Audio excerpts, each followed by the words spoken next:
السلام علیکم محترم ناظرین اکرام عزیزان امام، لا حول ولا قوة الا باللہ العلی العظیم۔ اعوذ باللہ من الشیطان اللعین الرجیم، بسم اللہ الرحمن الرحیم۔ الحمد للہ رب العالمین، الرحمن الرحیم، مالک یوم الدین، ایاک نعبد و ایاک نستعین، اہدنا الصراط المستقیم، صراط الذین انعمت علیہم غیر المغضوب علیہم ولا الضالین۔ اما بعد، فقد سبحانہ تبارک و تعالی قولہ الحق۔ بسم اللہ الرحمن الرحیم۔ محترم سامعین اکرام، آج کی مجالس میں ہم نے عنوان بیان سرنامہ کلام سخن قرار دیا ہے سورہ حمد کو، لہذا ہم نے کوئی خطبہ نہیں پڑھا، مختصر صرف ہم نے تلاوت پاک کا شرف حاصل کیا ہے، کیونکہ قرآن پاک سے جیسے آپ مخاطب ہوں گے سب سے پہلے سورہ حمد پڑھنا ہے۔ آج اسی کے سلسلے میں کچھ گفتگو کرنا ہے، کیونکہ وسیلہ نجات ہمارا موضوع گفتگو ہے۔ چنانچہ بہت جلدی اپنی بات کہنا ہے، ادھر میری طبیعت بہت خراب تھی اور میں نے جو مجلسیں اور شام غریبہ وغیرہ کی بنایا ہے ابھی تک یوٹیوب پر ڈالا نہیں ہے، اور محرم کی مصروفیت کے ذریعے کچھ طبیعت بھی علیل ہے، اور محرم حرام اول عشرے کے بعد دوسرا عشرہ بھی ختم ہونے والے، آج 19 تاریخ ماہ محرم کی ہے۔ سو گواران امام، سورہ حمد اس بات کی دلیل ہے کہ براہ راست یہ 2 بار نازل ہوئی ہے سورہ حمد، اور اسے سورہ سبع مثانی بھی کہتے ہیں، 7 آیتوں والی سورہ ہے، اور اسے ام الکتاب بھی کہا جاتا ہے، سورہ فاتحہ بھی کہتے ہیں، سورہ حمد بھی کہتے ہیں۔ تو سورہ حمد، سورہ فاتحہ، سورہ سبع مثانی، ام الکتاب، 5 ناموں سے آپ اس کو جان گئے۔ 114 سورہ قرآن پاک میں ہے، لہذا اس میں ہر سورہ کے کم سے کم 2، 4، 5 نام ہوتے ہیں، اور زیادہ 100 ناموں تک ملیں گے۔ تو آج تو صرف سورہ حمد کے بارے میں بات کرنا، سورہ حمد، سورہ الحمد اور سورہ فاتحہ، سورہ ام الکتاب، سورہ سبع مثانی، یہ 5 نام آپ، اور اس سورہ کے بغیر نہ نماز ہے اور نہ نذر ہے، اور اس کو سب سے پہلے اپنی زبان پہ اس آیتوں کا کلمہ جو ہے جناب ابو طالب علیہ السلام نے پڑھا تھا، محسن اسلام نے۔ اللہ کو پسند آیا اور اللہ نے اس کو سب سے پہلے ہر ایک، اس کے مصداق براہ راست جناب ابو طالب ہے، اس لیے سورہ سبع مثانی 7 آیتوں والے سورہ اور 2 بار نازل ہوئی ہے، اللہ نے اپنا کلام کہہ کے اس کو نازل کر دیا، اور یہ لوح محفوظ ہے، کیونکہ ہمارے محسن اسلام نبی و پیغمبر تو نہیں ہے، لیکن نبی و پیغمبر کو ہاتھوں پہ پرورش دے رہے ہیں، تو ظاہر سی بات ہے باپ کا مرتبہ دنیاوی اعتبار سے ایسے بھی افضل ہوتا ہے۔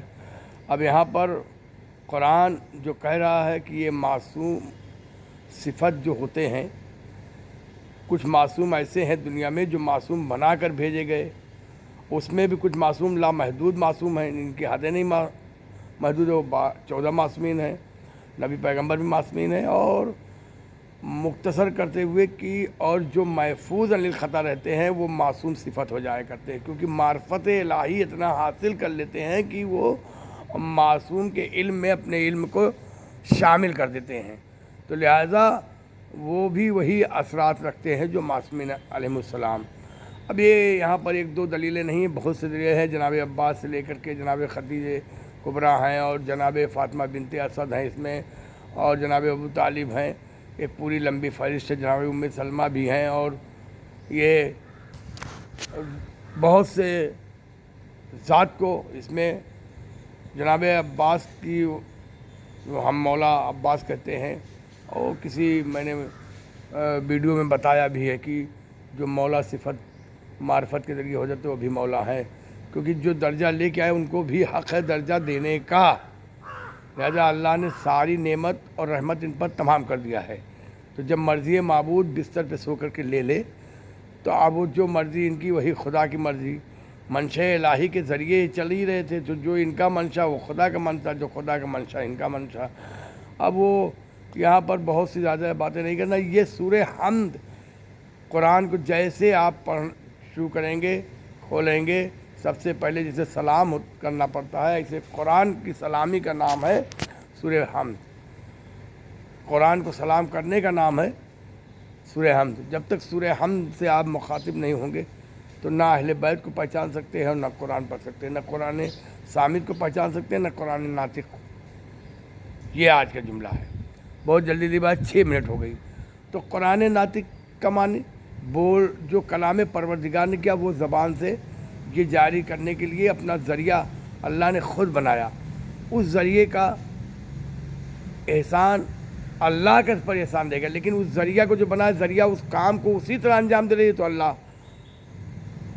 جیسی ذات کو بنایا تھا اور انہیں کھلی چھوٹ دے رکھا تھا، یعنی ہر وہ چیزیں اس میں تھی کہ وہ چاہے راہ راست سے ہٹ جاتے، چاہے راہ پہ چلتے، لیکن دونوں اختیار دے کر بھیج، لیکن وہ وہی کیے جو وہی چاہتی تھی۔ تو اب چنانچہ یہ معرفت الہی ہے، تو اللہ نے ان کا درجہ اور بھی اعلیٰ کر دیا، جو پاور دے کر کے بھیجا تھا اس کے علاوہ یہ بھی ایک اتھارٹی پاور دے دیا کہ تم بھی درجہ دے سکتے ہو۔ تو آپ درجہ اگر دے دیں تو سلمان من اہل بیت، اہل بیت میں داخل کر لیا، تو اللہ کے اہل بیت۔ تو اب اہل بیت میں بھی ہے، اہل بیت کی 3 کیٹیگری ہے، اہل بیت سکونت، اہل بیت نبوہ، اہل بیت اقربا۔ جس کو چاہو اپنے گھر میں شامل کر لو، عزیز و اقربا سے اگر اچھا تعلقات، گھر کتنا بناؤ، فیملی ہے آپ کی، اور خاص نبوت کے اہل بیت پنجتن ہے۔ تو اب چونکہ ان تینوں کیٹیگری میں جو نہ آئے تو وہ کیسے اہل بیت ہوگا؟ تو اب یہ ایک الگ بہت بڑی بحث چلی آئے گی، اور 7 منٹ ہو گیا ہے، 12 منٹ بولنا ہے۔ تو آج 3 شعر میں آپ کو اچنبھے والا سنانا چاہتا ہوں، اور تاکہ آپ کے ذہن کو تھوڑا چینج کر دوں، کہ جیسے ایک مصرع دیا گیا تھا، مولا ہے بہت کم۔ چونکہ اب یہ سوچنے کی بات ہے کہ مولا کبھی کم ہو سکتا ہے، تو اگر دوسرا مصرع اس کے آگے نہیں تو شعر مکمل نہیں ہو سکتا۔ اب وہ شعر یہ جعفر جلال پوری امبیڈکر نگر کا اشعار ہے، آپ سن لیجیے۔ مولا ہے بہت کم، جو مصرع میں تو انہوں نے لگایا کہ ہر مانگنے والے کو دیا اتنا علی نے، ہر مانگنے والوں کو دیا اتنا علی نے، یہ کہہ نہ سکا کوئی کہ مولا ہے بہت کم۔ ایک تو یہ وہی تعجب خیز جو اشعار ہیں، اگر دوسرا مصرع نہ پڑھا جائے تو لوگ مارنے منانے پہ آمادہ ہو جائیں گے، فساد پہ آمادہ ہو جائیں گے۔ تو مار سکتے ہیں اور فساد کر سکتے ہیں، لیکن دوسرا مصرع جب اس بات کو واضح کرتا ہے تو سمجھ جاتے ہیں کہ یہ مولا کی عظمت، مولا کم ہو نہیں سکتا۔ اب چونکہ دوسری حیدر کبھی رکے نہیں میدان جنگ میں، یہ بھی ایک قابل غور مسئلہ ہے۔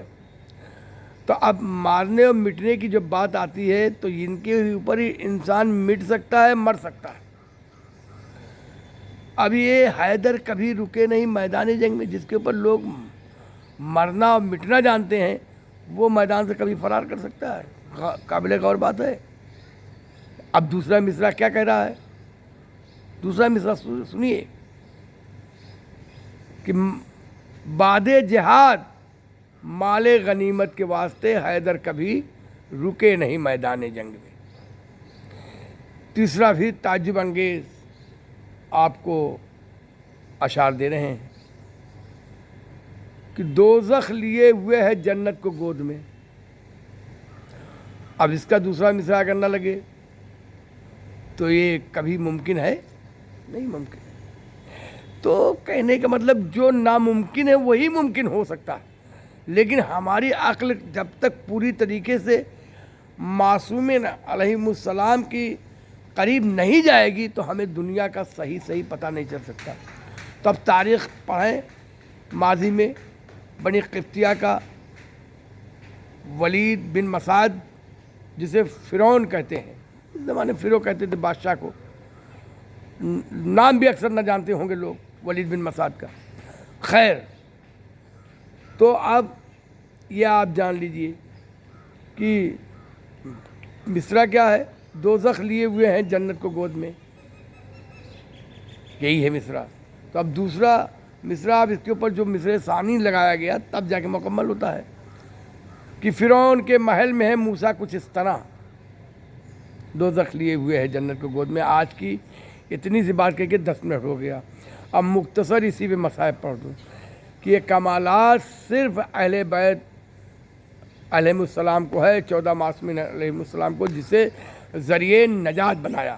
اگر یہ نجات کی کشتی نہ ہوتی تو جنت کے دروازے پہ نہ لکھا جاتا ان الحسین مصباح الہدی والسفینۃ النجات، لکھا ہوا ہے وہاں۔ آپ جائیے جنت، جب جائیں گے تو پتہ چلے گا، اور جنت کی بھی کیٹیگریاں کبھی بیان کروں گا۔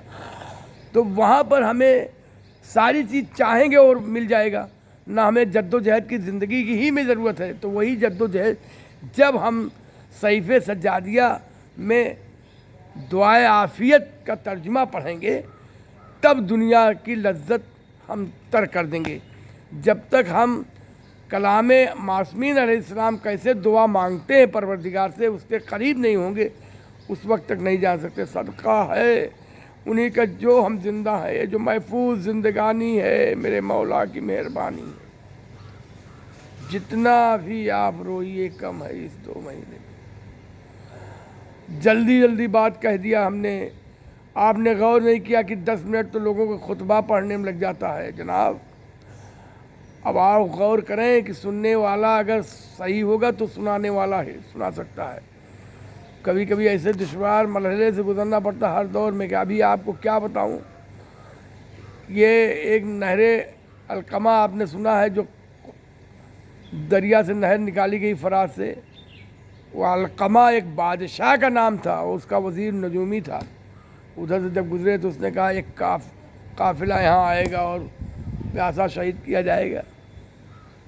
تو بس یہ القمہ بادشاہ نے کربلا کے واقعے سے بہت سال پہلے، جو نبیوں اور پیغمبروں سے ان کا ذکر چلا، تو وہ اس نے بھی کسی نبی کے ماننے والا تھا، اپنے نبیوں سے سنا تھا، کسی نبی کا چاہنے والا امتی تھا۔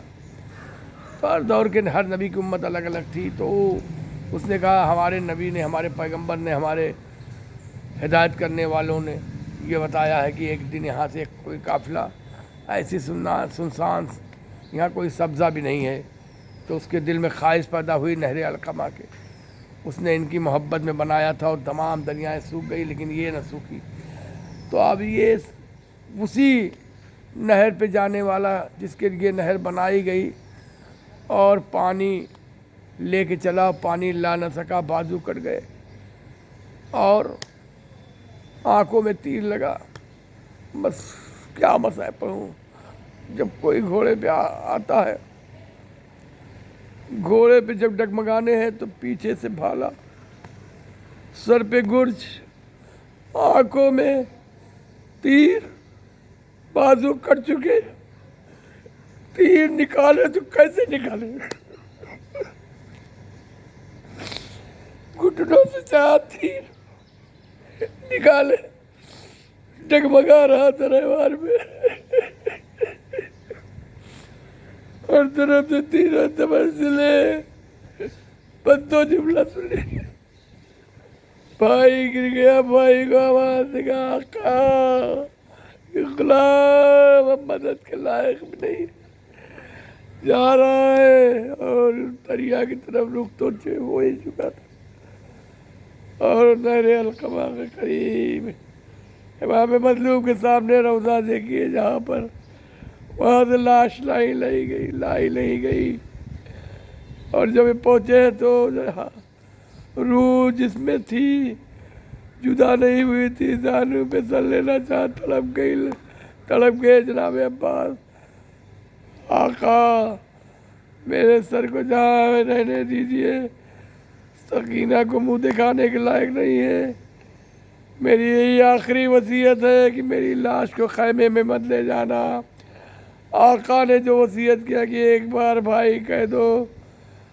یہاں تک کہ اماں کا نام لیا، کہا ہم اجازت کروا دیں تیری وہ مادر گرامی فاطمہ کہتی ہے عباس حسین کو بھائی کہہ دو، جیسے بھائی کہا لاشا بھائی بھائی کہتا رہا، جیسے ہی بھائی کا روح جس میں جدا ہو گئی، آقا بھائی بھائی کہتا رہا، لاشا آقا آقا بھائی کہہ کے آقا کے گلے لگ گئے۔ اب آقا سے جدا ہو رہے ہیں، یہ کبھی اپنے آپ کو آقا کا غلام کے علاوہ کچھ نہ احساس کیا۔ اما آخری سلام، اگر کوئی کمی نہیں ہو آقا کی اطاعت میں تو بیل کیجیے، تیرا بیٹا بازو کٹا کے سور گیا دریا۔ الا لعنت اللہ قوم ظالمین، سیام الذین ظلموا انفسہم قلب دشمنان اہل بیت بے شمار لعنت۔ خدا